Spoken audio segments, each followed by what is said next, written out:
Hey, it's Tristan Williams, and it feels so good to be back in front of this camera. And what do I mean back?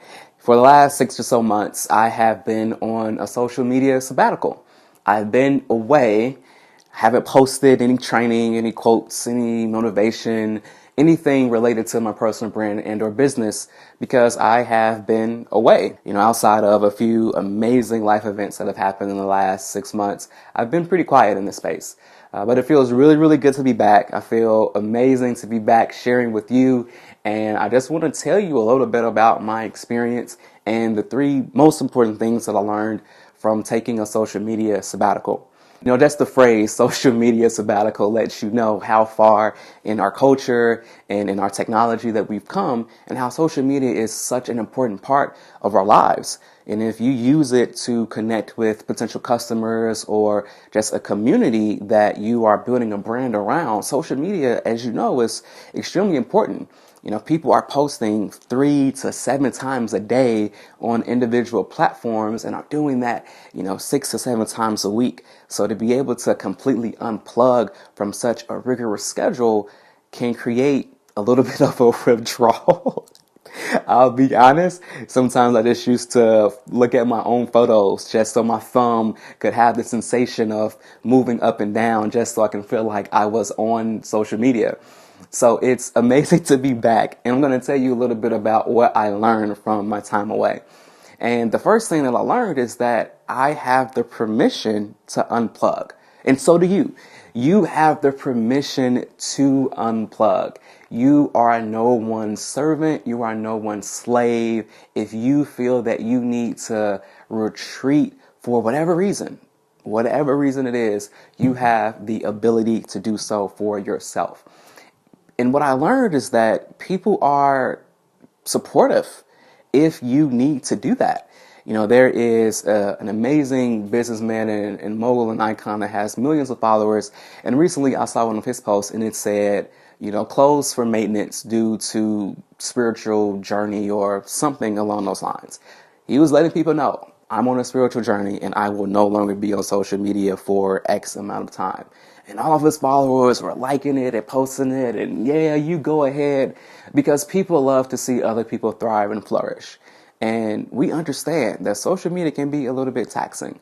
It's this brand new thing relatively that demands our time. It demands emotion and energy. And sometimes you just need a chance to break away from the rigorous schedule of continuing to be in front of people, continuing to flesh out new ideas, continuing to engage with your community, continuing to give out and pour and give so much. Sometimes you just need space to do you, to do whatever it is you feel like you need to do. So the first thing that I learned, and it's just crucial, is that you always have the permission to engage in whatever self-care you feel like is necessary. And the second thing that I learned is that it's absolutely worth it if you make it worth it. Now, what do I mean by that? People want to be in front of us. Brands want to be in front of us. People want us to know who they are so that we can like them, so that we can engage with them, so that we can buy their products and services or refer them to other people. It's fierce competition. And a lot of that competition happens on social media. And if you think about it, if you haven't seen a person post in a week, you can forget about them. You may not care about what's going on in their life if you don't see them post.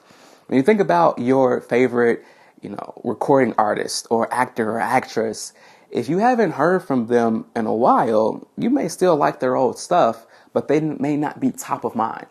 But what happens when they return? When Adele drops the CD, when her last one wasn't in the last couple of years, you're not concerned about how long she's been away. You're just glad that she has new music out. And the same is true for those with social media. If you take some intentional time away, you may be forgotten about temporarily. But if you truly connected with your community, if you truly made impact, it doesn't matter how long you retreat. You just better come back and be able to say, this is what I've been able to do with my time, and this is how I'm better, and this is how I can serve you with my experiences while I've been away. And I think that's the most important thing. Because if you're away and you are getting better and you're growing and you're able to re-enter the space by adding value, people love to have you, whatever space it is, whether it's music or art or you're acting or writing or whatever it may be. As long as you come back better than when you left, people don't really care that you left. It's just leave for a reason. And if you choose not to leave and you're contributing to the space with subpar ideas and you're drowning out the community because you suck a little bit and you actually need to take some space away, people don't like that either. So if you are in a space where ideas may not be coming the way that they used to, or you just need time and space away, people will support you. So go ahead and take the space that you need. It's okay. The people that love you, the people that are there for you, your tribe will always be your tribe. And that won't change.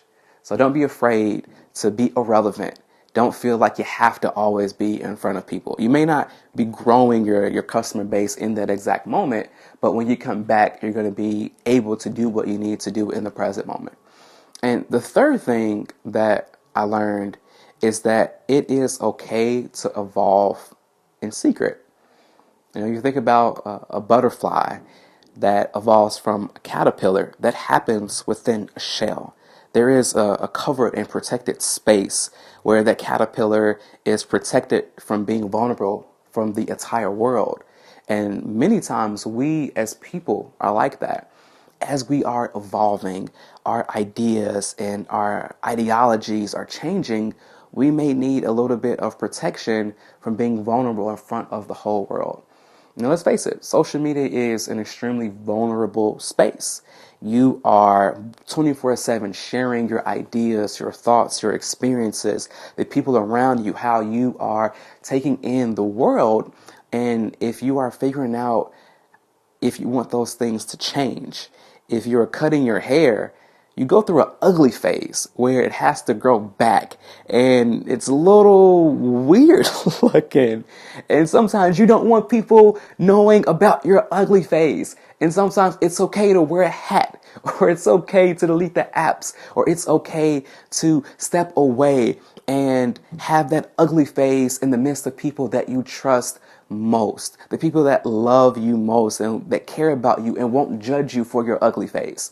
Because if you have 10,000 followers, all 10,000 of them may not be there for your ugly face.